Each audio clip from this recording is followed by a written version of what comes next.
Assalamualaikum warahmatullahi wabarakatuh. Ketemu lagi. Kali ini saya akan sharing-sharing tentang boleh nggak sih perempuan merantau? Ya, kalau menurut saya boleh aja. Kenapa tidak? Saya merantau pertama kali di usia 21 tahun. Ya, saya merantau pertama kali 21 tahun.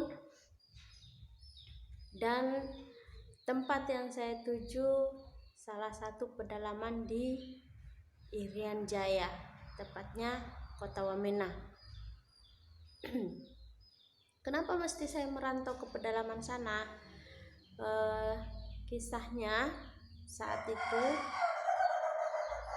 ada keluarga jauh dan membutuhkan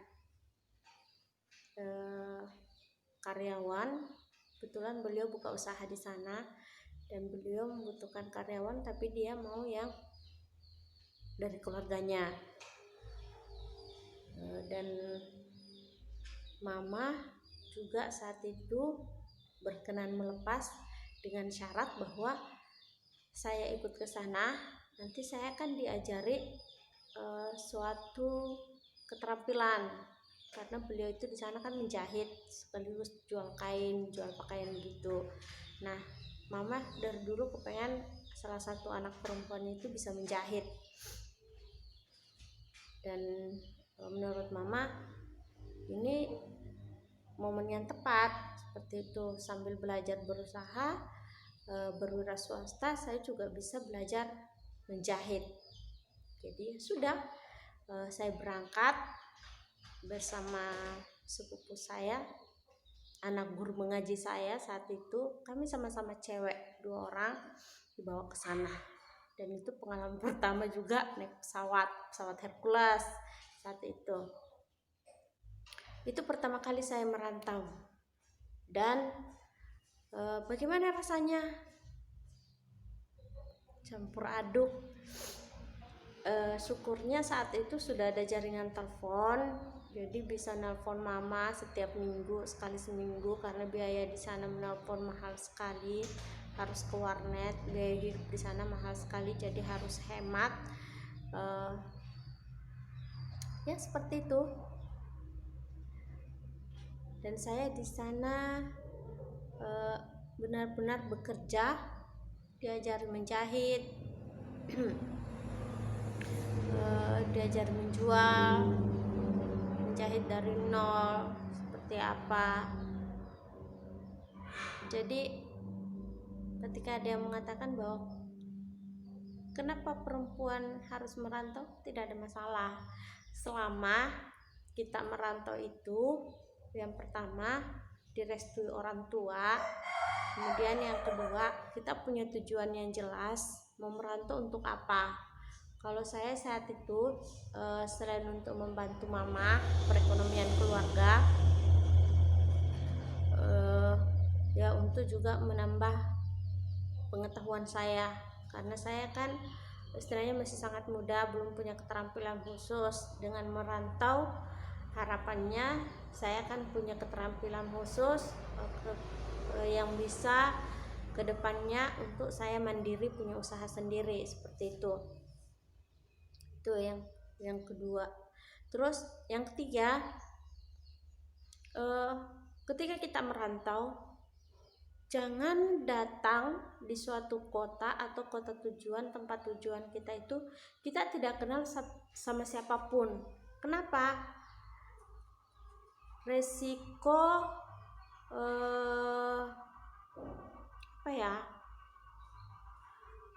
risiko kebingungan.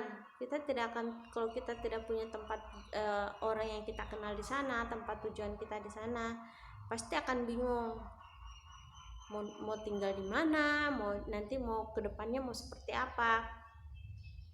Di sana saya pengalaman merantau di sana, saya banyak lihat orang yang datang di sana hanya sekedar ikut-ikutan dengan temannya, dan dia diceritakan bahwa hidup di pada saat itu hidup di Irian Jaya itu enak, penghasilan di sana bagus, terus biaya istilahnya uang enaklah mengalir masuk seperti itu.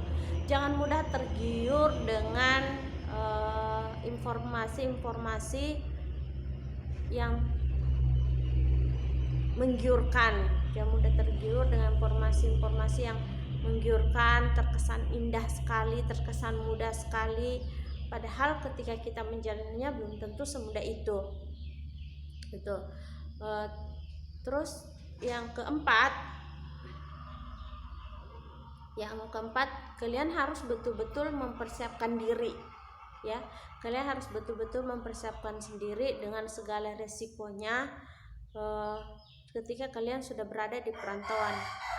Saya saat merantau itu ada satu lagu yang selalu jadi motivasi saya karena itu pertama kali saya merantau, dan saya pun merantau karena dukungan dari orang tua.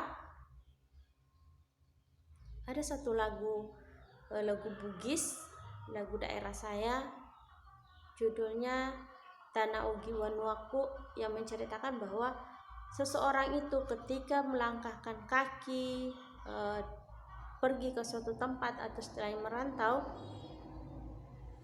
dia harus bertekad betul-betul berhasil baru akan kembali ke kampung halamannya, ya.